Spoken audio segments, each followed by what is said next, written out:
So what I think I'd like to start with, Ray, is when you're looking at students for the first time and you consider all of the physical things that have to do with getting set up to play the trumpet, what are the things that you think about and try to get your students to think about?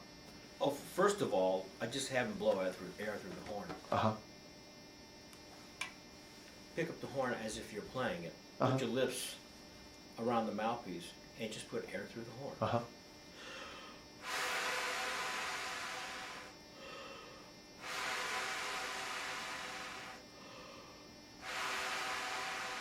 That's how you play trumpet. Uh-huh. Could you do that same thing and now play a note? Sure. Just so I can see on the film the juxtaposition of that with just the air and that with the actual sound. Hi,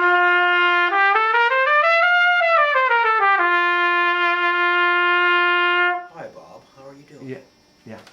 And as far as posture, you sit so that you feel uncramped. Uh-huh. Uh-huh.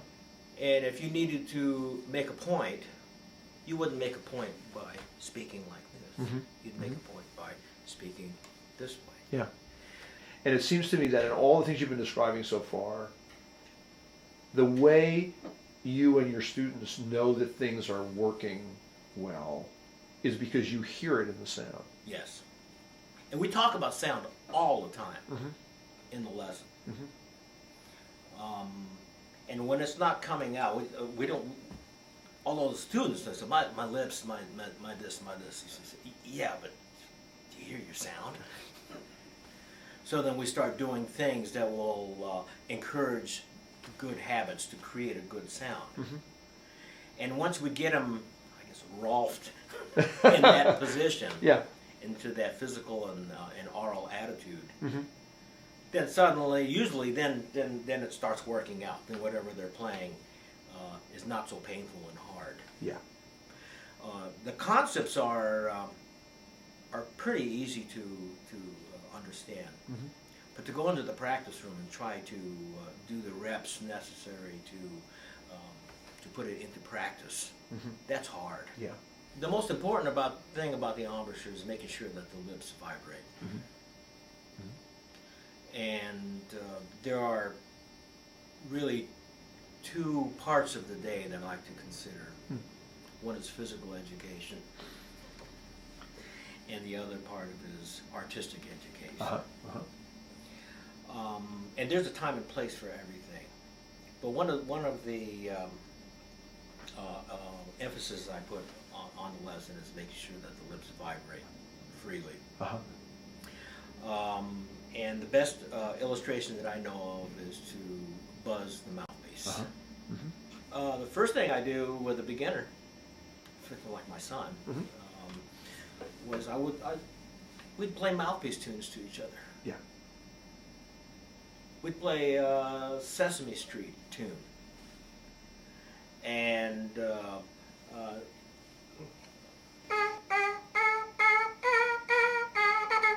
so there's no this.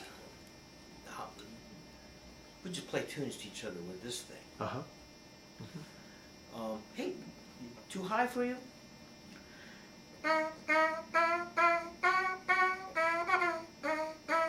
that a better range? Okay, that's great. Let's do it.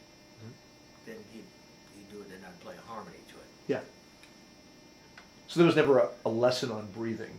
No, it was no. I didn't ever have to teach him how to breathe. Yeah. He's still alive, right?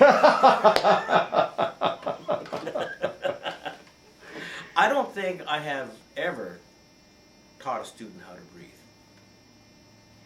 They do that really well anyway. And I like to have them play with a breath attack. Mainly because if you start the tone without the tongue, that's pure trumpet playing. The lips automatically go to where they're supposed to be. Because there's nothing that spoils good trumpet playing than tonguing. Yeah. And if I were to start a first line G, I would just have them take a normal conversational style of breath. Uh-huh. And just put air through the horn and get the lips together. Uh-huh.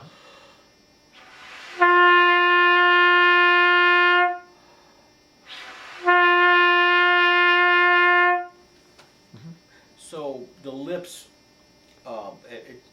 go into the right position, and it feels as if they are hydroplaning on a flow of wind,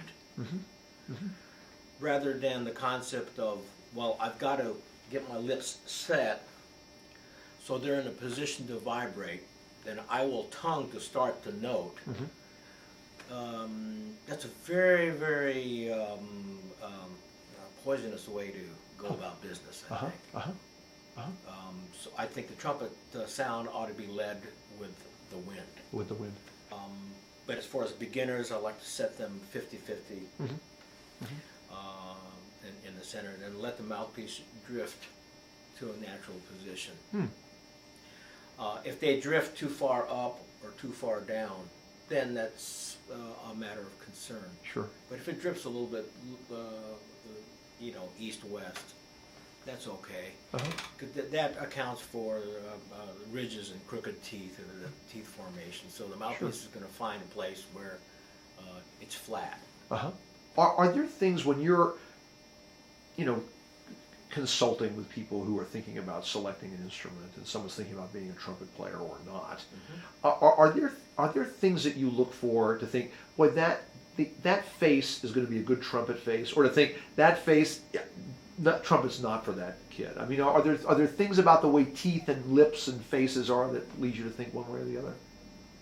I thought so, but there are a lot of players that proved me wrong. Yeah. So I stopped doing that a long time ago. Well, Ray, tell me now, as you get set to play, of course the lips are part of it, but what else happens in your mouth as far as the position of your teeth, your tongue? What other things are you thinking about when you're getting set up? It's close to whistling. Because high notes have to have faster air, and low notes have to have slower air. So a lot of that speed and pitch sense for trumpet players is what we like to call trumpet whistle.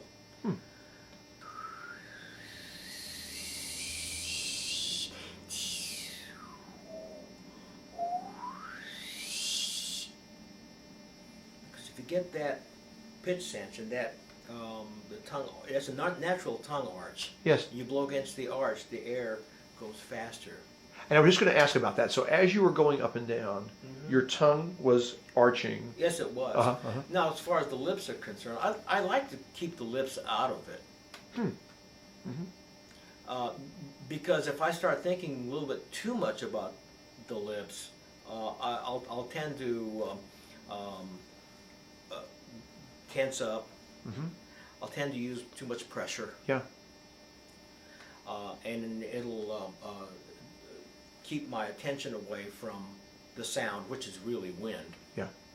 It's interesting for me to hear you say that, because I know certainly better than I do, that for many young players especially, their belief is the lips are everything. That's where it all happens, is in the lips. And so you're saying that in your own thinking, that's not where your focus of attention is, but quite the opposite. It's on the breath and right. It's on the breath and on your sound. The lips have to come into play for little things like vibrato and some very subtle sound changes that might be appropriate to certain kinds of music. And the embouchure, the muscles around the lips and the lips, have to do some things in order to create a little bit more resistance besides just the tongue in order to play in the upper register.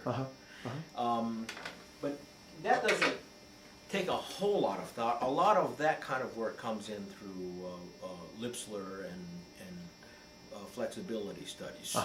And so when we go into the upper register, I'll just do a breath attack. Okay, sure.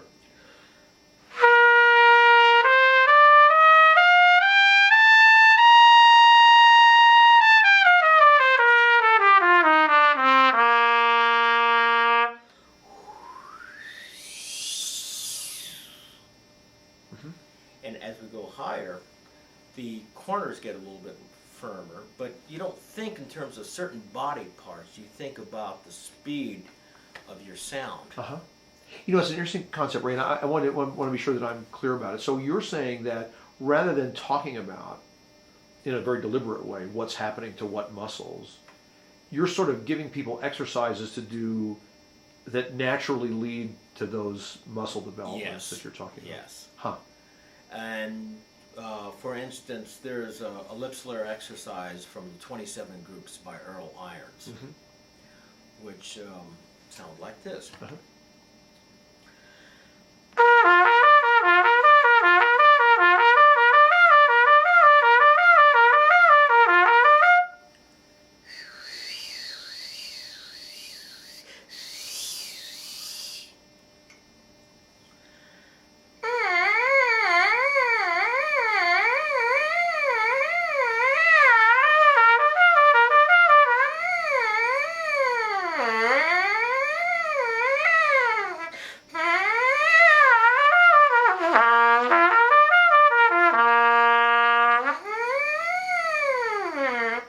What about the tongue now in trumpet playing? I mean, how does that function in a trumpet embouchure so that you're able to do all the things that you want to do as a trumpet player? All the tongue does really is just add a little percussion to a beautiful tone quality. Uh-huh.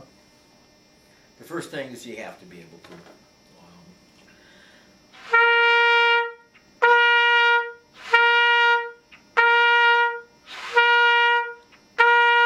you see that the air goes through. Then I think of the a priority of the air leading the tone.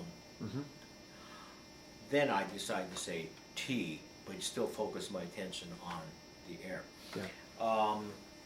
And when I'm tonguing, I'm really keeping the air moving in a flow, and using the tongue to chop it up, Yeah. but not compromising the sound. So I don't end up getting this into the business. Right. The tongue doesn't need any help for Yeah. the embouchure. Uh-huh. That's why I like to think flow first, articulation next in our exercises. I don't like to have students think about high notes as being high. I like students to think of high notes as being loose. Yeah. So when we go down to low notes, like pedal notes, Uh-huh.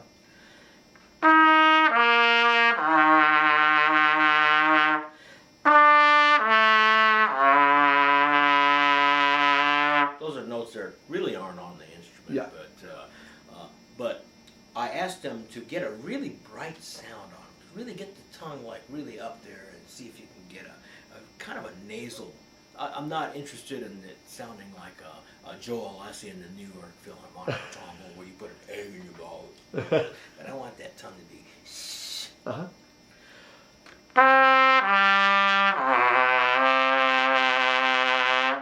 It's kind of nasty bright. You know? Yeah. Uh-huh. Then when we start going into the upper registers, high notes have to feel just like that. Huh. If you think about it, your lips are really vibrating well. They're relaxed. The air is moving through. Now all you're doing is just using that same technique to play the right partials. Uh-huh. So I'll just play a Sure. high note.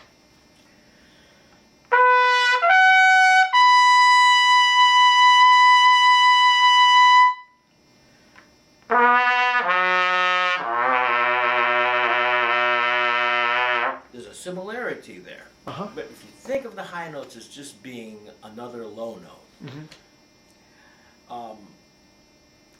I get a lot of crazy looks, you know? Yeah, I do. But first of all, we just kind of, it's like almost like the Karate Kid. I just get them down to working on the low notes, working on the low notes, just see if they can get the right sound, the right attitude. Uh-huh. And until I hear it says, yes, it's bright and it's got the right focus. Uh-huh. I know it's a little bit nasty. Uh-huh. Okay, so then I start building up the high registers. So, okay, I want you to feel like pedal C right there. I want you to feel like pedal C, go a little higher. Okay, now I want you to play a pedal C. Okay, we compare. Yeah. So then it starts, then so that the high notes have much less resistance because of the pedal. So anytime you start getting into discussions about like what this has to do, what this has to do, what this has to do, this has to do, and this has to do, you're in deep trouble. Yeah.